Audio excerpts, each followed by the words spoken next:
तो चलिए नमस्कार दोस्तों। इस आज के वीडियो लेक्चर 6 में हम लोग देखेंगे विद्युत द्विध्रुव क्या है और उसके बाद हम लोग देखेंगे विद्युत द्विध्रुव आघूर्ण तथा उसके कारण विद्युत क्षेत्र की तीव्रता अनुदैर्ध्य या अक्षीय स्थिति पर, और फिर देखेंगे अनुप्रस्थ या निरक्षीय या लंबवत स्थिति पर। ठीक है, तो चलिए आज का वीडियो स्टार्ट करते हैं। चलिए दोस्तों, अब देखिए आखिर विद्युत द्विध्रुव है क्या। समान परिमाण तथा विपरीत, यहाँ पर ध्यान रखिएगा दोस्तों, ये विपरीत है। ठीक है, विपरीत कहने का मतलब एक प्लस होगा और एक माइनस होगा। ठीक है, देखिए समान परिमाण तथा विपरीत प्रकृति वाले दो आवेश जब बहुत कम दूरी पर स्थित हो तो आवेश के ऐसे निकाय को विद्युत द्विध्रुव कहते हैं। बहुत सिंपल है। जब प्लस और माइनस बहुत ही भीरू, मतलब कहने का है कि बहुत ही पास में अल्प दूरी पर स्थित हो तो उस जगह का मतलब को, जगह को ही या उस सिस्टम को, निकाय को क्या कहते हैं, विद्युत द्विध्रुव कहते हैं। ठीक है, और ये देखिए दोस्तों, ये क्या है, अक्ष है। ठीक है, क्योंकि इसी लाइन पर दोनों आवेश रखा हुआ है। आई पूरा लंबाई कितना होता है 2l, और ये मध्य बिंदु O है। ठीक है, और आधा आधा लंबाई कितना हो जाएगा l और n, जबकि पूरा लंबाई कितना 2l। इसको क्या कहते हैं हम लोग, द्विध्रुव लंबाई कहते हैं। इसको द्विध्रुव लंबाई भी कहते हैं, इसको नोट कर लीजिएगा।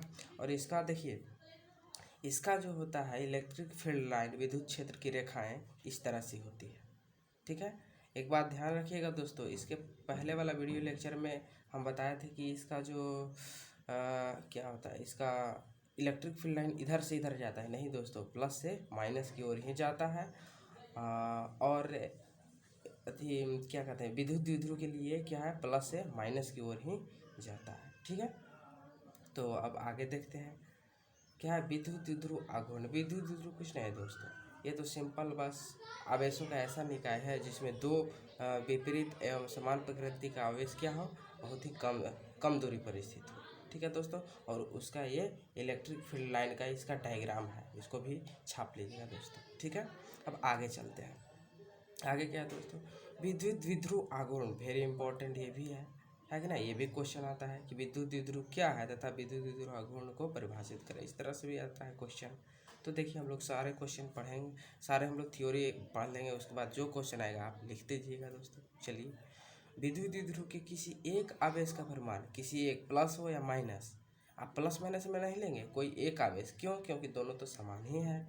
और द्विध्रुव लंबाई के गुणनफल को विद्युत द्विध्रुव आघूर्ण कहते हैं। द्विध्रुव लंबाई कौन है, तो वही 2l। ठीक है, इसे P से सूचित किया जाता है। ध्यान रखिएगा दोस्तों, इसे P से सूचित किया जाता है। ठीक है, चलिए आगे। इसका कहने का मतलब दैट इज, इसका मतलब है I.E, मतलब इसका होता है दैट इज। ठीक है, तो ये देखिए P बराबर क्या होता है 2l इंटू Q। ठीक है, 2l क्या है, द्विध्रुव लंबाई, और Q क्या है, एक आवेश। कोई एक आवेश ले लीजिए। ठीक है, चलिए, तो P बराबर गुना कर दीजिएगा तो 2l हो जाएगा। सदिश रूप में P वेक्टर बराबर 2l अब P ये दिशा बताता है दोस्तों कि किधर से किधर। तो ध्यान रखिएगा दोस्तों, विद्युत द्विध्रुव आघूर्ण की जो दिशा होती है माइनस भी से प्लस भी होती है, माइनस भी से प्लस भी की ओर होती है। ठीक है दोस्तों, चलिए, और इसका देखिए ऐसा ही मात्रक क्या हो जाएगा, ऐसा ही मात्रक कूलम्ब मीटर, इस सेंटीमीटर नहीं पढ़िएगा, कूलम्ब मीटर। ठीक है, तो कूलम्ब कैसे, टू तो कांस्टेंट है, तो इसका कोई ऐसे मात्रक नहीं होगा। और लंबाई का ऐसे मात्रक क्या मीटर होता है, और आवेश का कूलम्ब, तो कूलम्ब मीटर। इसका अब देखिए बीमा, तो कूलम्ब और मीटर है, तो कूलम्ब का 80 होता है और मीटर का l होता है। दोनों गुना कीजिएगा तो क्या हो जाएगा 80l। इसको बढ़िया रूप में हम लोग स्टैंडर्ड फॉर्म में लिखिएगा। ठीक है, तो क्या हो जाएगा, m तो है ही नहीं, तो m की पावर 0, l 1 है तो इसकी पावर 1 लिखिए या ना लिखिए। ठीक है, TA। ठीक है, तो यही होता है इसका बीमा। आप समझ गए होंगे कि ऐसे मात्रक पर बीमा कैसे आया। फिर उसके बाद यहाँ देखिए दोस्तों, एक पॉइंट है, यह एक सदिश राशि है, इसकी डायरेक्शन किधर होती है, माइनस भी से प्लस भी की ओर, यानी कि इसका ऋणात्मक से धनात्मक की ओर डायरेक्शन होता है। ठीक है, चलिए आगे। विद्युत द्विध्रुव के कारण विद्युत क्षेत्र की तीव्रता। देखिए दोस्तों, ये इसमें 3 तरह के हम लोग को पढ़ना है, जो कि वेरी वेरी इंपॉर्टेंट। इनमें से कोई एक एग्जाम में आ भी सकता है 5 नंबर में, है कि ना, सिद्ध करने के लिए। ठीक है, तो उसको हम बहुत ईजी तरह से हम लोग देखेंगे। देखिए, अनुदैर्ध्य या अक्षीय स्थिति पर एट इंड ऑन और एक्सियल पोजिशन, अनुप्रस्थ या निरक्षीय या लंबवत स्थिति पर एट ब्रॉडसाइड और परपेंडिकुलर पोजीशन, किसी भी स्थिति पर, किधर भी हो, दैट एनी पोजीशन। ठीक है, तो इतना नोट डाउन कीजिए, आगे हम लोग फिर देखते हैं। तो चलिए दोस्तों, अब हम लोग देखते हैं क्या, अनुदैर्ध्य या अक्षीय स्थिति पर कैसे निकालेंगे। ठीक है, देखिएगा दोस्तों, पहले फिगर आप लोग ध्यान में रखिएगा। क्या है, ए है, ए बी है, इस पर प्लस की हुआ, वैसे यहीं पे माइनस की, यहाँ पे मध्य बिंदु ओ है, और यहाँ इसके अक्षीय बिंदु पर, ये अक्षीय स्थिति पर एक बिंदु पी है, और जहाँ पर हम लोग क्या निकालना है, विद्युत क्षेत्र की तीव्रता। तो ध्यान रखिएगा दोस्तों, यहाँ पे जहाँ पे हम लोग कोई बिंदु लेते हैं, वहाँ पे जो आवेश है हम लोग प्लस मान के चलते हैं। ठीक है, देखिए ए के कारण ए भी प्लस, तो क्या होगा, रिपल्सन होगा, रिपल्सन, है कि ना। तो ये ए क्या होगा, इधर ई ए के कारण क्या हो कि ए पर, यानी ए पर आवेश प्लस क्यू के कारण इस पर विद्युत क्षेत्र की तीव्रता इधर की ओर होगी, और इसके कारण क्या होगी, अट्रैक्शन होगा। ये दोनों, ए प्लस होगा, ए माइनस, तो प्लस माइनस क्या होगा, अट्रैक्ट होगा, इसकी इधर होगी। तो ई ए का मान इधर, ई बी का मान इधर, ये दोनों के बीच कितना डिग्री का कोण बनेगा दोस्तों, 180 डिग्री का। ठीक है, नोट डाउन कर सकते हैं। इसकी आधी लंबाई कितनी हो जाएगी, एल, और पूरा लंबाई 2l, और इसके मध्य बिंदु से द्विध्रुव के मध्य बिंदु से कितनी दूरी पर पी बिंदु स्थित है, तो आर दूरी पर। ध्यान रखिएगा, और इसको बढ़िया से डायग्राम आप पार लीजिएगा और इधर लिखिएगा। जो चीज़ यहाँ पे दिखाया गया वही चीज़ यहाँ पे लिखा जाएगा। माना कि ए बी एक विद्युत द्विध्रुव है, जिस पर क्रमशः प्लस क्यू और माइनस क्यू आवेश है, दोनों के बीच की दूरी 2l एवं मध्य बिंदु ओ है। पूरे तीनों स्थिति में हम लोग इतना तो सेम ही लिखेंगे, और उसके बाद यहाँ पे ऐसा लिखेंगे कि ये क्या है, अक्षीय है, निरक्षीय है, कि किसी पोजीशन पे है। ठीक है, तो इसको ध्यान रखिएगा, सेम कंटेंट वही रहेगा। अब देखिए, केंद्र ओ से आर दूरी पर, केंद्र ओ से आर दूरी पर, ओ से आर दूरी पर ध्यान देखिए, एक बिंदु पी है जहाँ पर विद्युत क्षेत्र की तीव्रता ज्ञात करनी है। ठीक है, तो चलिए हम लोग चित्र से ज्ञात करते हैं। चित्र से ई ए बराबर क्या हो जाएगा, ई ए। तो देखिए, ये दोनों क्या हो रहा है, रिपल्सन हो रहा है। ये पूरा, ये दोनों बीच की लंबाई कितना हो जाएगा, इतना आर है, और यहाँ पे देखिए ई ए के कारण नहीं, ई तो ई के कारण यहाँ तक होगा, तो यहाँ तो आर है और यहाँ एल है, तो आर और एल, तब ना आर प्लस एल होगा, तो यहाँ आर प्लस एल हो जाएगा, है कि ना। 1/4πε0 क्यू, है कि ना, क्यू बटा क्या हो जाएगा, आर प्लस एल का होल स्क्वायर होगा। ठीक है, अब उसके बाद देखिए क्या, हाँ, ई बी क्या, 1/4πε0 क्यू बटा आर माइनस एल का होल स्क्वायर। ठीक है, इसको हम लोग समीकरण सेकंड मान लेंगे, और इसकी दिशा किधर होगी, पी से बी की ओर, और इसकी ए से पी की ओर। ध्यान रखिएगा, ए से पी की ओर, देखिए ये रिपल्सन है, और ये क्या है, पी से बी की ओर, तो पी बी, है कि ना। चलिए आगे देखिए, और इसकी देखिए, इसका जो है आर का मान देखिए, ई किसके किसके बीच दूरी निकालना है, इसके और इसके और इसके बीच, तो पूरा आर है और इतना एल है, तो आर पूरा में से इतना घटा देंगे तो इतना बच जाएगा, है कि ना।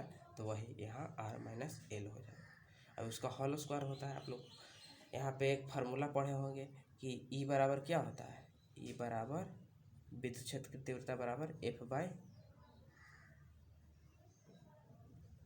विद्युत क्षेत्र की तीव्रता ई बराबर क्या होता है, एफ बाई क्यू नॉट, है कि ना। तो एफ बाई क्यू नॉट हो जाएगा, तो क्यू से क्यू कट जाएगा, तो ये होता है फार्मूला इसके लिए, 1/4πε0 क्यू बटा आर स्क्वायर, ये फार्मूला होता है, ध्यान रखिएगा। चलिए, तो उसके आगे देखते हैं। अतः परिणामी विद्युत क्षेत्र की तीव्रता, अब परिणामी किधर होगा, है कि ना, दोनों, और यहाँ पर देखिए दोनों अपोजिट डायरेक्शन में है, तो जो बड़ा होगा उधर से हम लोग क्या कर लेंगे, माइनस कर लेंगे। देखिए हम लोग देखते हैं यहाँ पे, ये बड़ा कैसे हम लोग पता करेंगे, तो हम लोग वो दोनों के बीच का दूरी देखते हैं। जिसके बीच की दूरी कम होगा वो ज़्यादा अट्रैक्ट या अधिक सब्ट्रैक्ट कर रहा होगा, और जिसके बीच की दूरी बहुत ज़्यादा होगा वो कम प्रभावी होगा, है कि ना। तो देखिए यहाँ पर r माइनस एल का होल स्क्वायर, है कि ना, अब r प्लस एल का होल, यानी r में l जुट रहा है, अब r में l घट रहा है, तो बड़ा कौन हुआ, e बड़ा हो गया। अभी छोटा, देखिए जो छोटा उस पर दोनों के बीच ज़्यादा बल लगेगा, है कि ना। तो छोटा कौन है, r माइनस एल वाला, तो r माइनस एल वाला बड़ा होगा, तो यानी कि ई बी क्या होगा, बड़ा होगा ई ए से, ठीक है। तो देखिए परिणामी क्षेत्र की तीव्रता ई बराबर क्या हो जाएगा, ई बी माइनस ई ए। तो ई बी का मान बैठा दिए और ई ए का मान बैठा दिए, यहाँ पे निकाले थे। और देखिए 1/4πε0 1/4πε0 क्यू क्या है, कॉमन है, तो कॉमन निकाल दिए, यहाँ पे बच गया 1/r माइनस, यहाँ पर ध्यान रखिएगा r माइनस एल, इसका होल स्क्वायर रहता है, इसका होल स्क्वायर माइनस, अब इसका देखिए r plus 1/r plus L का होल स्क्वायर हो जाएगा, ठीक है। उसके बाद देखिए यहाँ पर हम लोग आते हैं तो इसको गुना कर देंगे, तो q/4πε0, और यहाँ पर ये देखिए दोनों का एलसीएम ले लेंगे तो इतना आ जाएगा, है कि ना। देखिए माइनस में प्लस में, तो a plus B into A minus B, तो A square minus B square, A square तो है ही, ठीक है। और उसके बाद देखिए क्रॉस मल्टीप्लिकेशन करेंगे, है कि ना, तो क्या होगा, ये इधर जाएगा, तो इसको ए प्लस बी के होल स्क्वायर में तोड़ेंगे, तो A square plus B square plus 2ab। यहाँ पे देखिए ये माइनस है, और इसको माइनस वाला हम तोड़ेंगे तो ए स्क्वायर तो प्लस में रहेगा, लेकिन माइनस से गुना होगा तो माइनस हो जाएगा, प्लस बी स्क्वायर, यानी बी कितना है, एल है, तो एल का स्क्वायर तो प्लस में है तो माइनस में हो जाएगा, माइनस 2ab, तो माइनस 2rl, माइनस में है तो माइनस माइनस से गुना करेंगे तो प्लस में। लोग ध्यान से इसको समझ लीजिएगा, ठीक है। और उसके बाद हम लोग देखते हैं कि इससे ई कट जाएगा और इससे ए कट जाएगा, फिर उसके बाद हम लोगों को 2 और 2 4 4 यानी 4l बच जाएगा, ठीक है। अब यहाँ पर देखते हैं यदि 2l r से बहुत छोटा हो तब l बराबर क्या हो जाएगा, 0, है कि ना। तो l बराबर हमें अगर यहाँ पे 0 पुट करते हैं तो क्या हो जाएगा, r के पावर 4, ठीक है। अब एक r से एक r कैंसिल हो जाएगा, यहाँ r के पावर क्यू बच जाएगा, यहाँ पे क्या 1/4πε0। अब 2 को बाहर हम लोग कर देते हैं, और 2l³ को हम लोग क्या करते हैं, p, और यहाँ 2 तो 2p हो जाएगा, और नीचे r³ बच गया, ठीक है। यही है आपको को क्या, एक्सियल पोजीशन पर विद्युत क्षेत्र की तीव्रता, ठीक है दोस्तों। तो चलिए इसके बाद हम लोग देखते हैं क्या, परपेंडिकुलर एट परपेंडिकुलर पोजीशन, ठीक है। चलिए तो चलिए दोस्तों अब हम लोग देखते हैं अनुप्रस्थ या निरक्षीय या लंबवत स्थिति पर, ठीक है दोस्तों। तो चलिए यहाँ पर आप लोग पहले फिगर को समझ लीजिए। देखिए यहाँ पे एक विद्युत द्विध्रुव है, प्लस क्यू माइनस क्यू, ए है और यहाँ पे बी है, ठीक है। आधी लंबाई कितना, एल, और एल होता है, यहाँ थीटा है, यहाँ भी थीटा है, और ये आर है। यहाँ से इसके मध्य बिंदु ओ से आर दूरी पर एक बिंदु क्या, पी है, जहाँ पे हम लोगों का विद्युत क्षेत्र की तीव्रता ज्ञात करनी है। और देखिए दोस्तों ये एल है, आर है, यहाँ पे 90 डिग्री बना है, ध्यान रखिएगा। तो क्या पाइथागोरस प्रमेय से क्या हो जाता है कि हम लोगों को कर्ण निकालना है, तो कर्ण बराबर रूट अंडर लंब स्क्वायर प्लस आधार स्क्वायर, तो वही लंब स्क्वायर प्लस आधार स्क्वायर यानी R square plus L square है, ठीक है। और जिस तरह इधर है उस तरह इतना उतना ही इधर भी हो जाएगा। अब देखिए ये प्लस है तो प्लस के कारण ये रिपल्सन करेगा, तो यानी ई ए का डायरेक्शन इधर होगा, और ई बी माइनस है तो इसका डायरेक्शन इधर की ओर होगा, ठीक है। तो ये दोनों के बीच जो कोण बनेगा, ध्यान रखिएगा, ए थीटा, तो वही से कोण से थीटा प्लस थीटा क्या हो जाएगा, 2 थीटा, यानी कि यहाँ पर कोण कितना बनेगा, 2 थीटा। और इसके बीच का जो होगा ई, यही परिणामी विद्युत क्षेत्र की तीव्रता होगा, ठीक है दोस्तों। इसको आपने निकालिएगा तो आता है ई ए कॉस थीटा, ई ए कॉस थीटा आता है, ठीक है। और कैसे निकलता है आगे देखेंगे, लेकिन आप लोग जानिए कि ई ए कॉस थीटा होता है, ठीक है। तो इतना समझ गया, वही चीज़ यहाँ पर लिखा हुआ है। माना कि ए भी एक विद्युत द्विध्रुव है जिस पर क्रमशः प्लस क्यू एवं माइनस क्यू आवेश है, दोनों के बीच की दूरी 2l एवं मध्य बिंदु ओ है, केंद्र ओ से आर दूरी पर एक लंबवत बिंदु पी है जहाँ पर विद्युत क्षेत्र की तीव्रता ज्ञात करनी है, सिंपल वही। अब देखिए ई ए 1/4πε0 क्यू बटा क्या है root under R square plus L. यहाँ पे दूरी क्या है, देखिए दूरी क्या है root under R square plus L square, इसका होल स्क्वायर, क्योंकि फार्मूला क्या आप लोग जानते हैं, ई बराबर क्या होता है 1/4πε0 क्यू बाई आर स्क्वायर। तो आर के स्क्वायर करेंगे तो ये रूट हट जाएगा, ठीक है। इसका भी वही हो जाएगा, है कि ना, यानी ये बराबर ई बी होगा, है कि ना। अब आगे देखिए, अतः परिणामी विद्युत क्षेत्र की तीव्रता। तो परिणामी निकालने के लिए हम कैसे निकालते हैं, तो देखिए फार्मूला होता है, ध्यान रखिएगा, ये जो होता है एक फार्मूला होता है, ठीक है। फार्मूला क्या है, E A square plus E B square plus 2EA/EB cos theta, है कि ना।